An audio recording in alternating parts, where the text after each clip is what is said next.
Welcome to the last in my series of videos on ways of using phone cubes in your phonics lessons.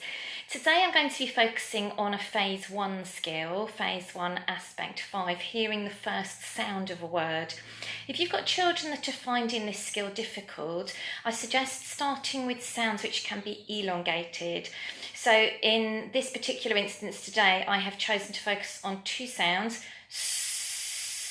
which can be stretched, and which can also be stretched. It makes it a little bit easier for the children to distinguish the initial sound in these words.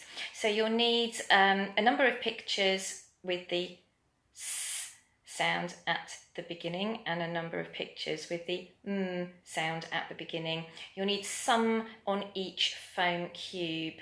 The pictures that I'm using today are from the Phase 2 photo CD on my website. So you would ask two children to come and have a cube each, roll it on the floor and hold up what it's landed on, and then get everyone to say the names of the objects. So in this instance we have a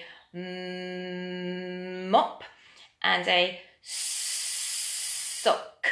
So mop starts with and sock starts with s.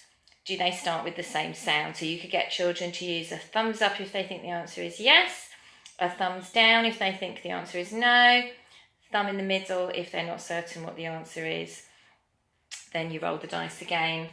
So another time you might get this combination. So this time we have sun and sock. Sun starts with s and sock starts with s. Do they start with the same sound? Yes, no, don't know.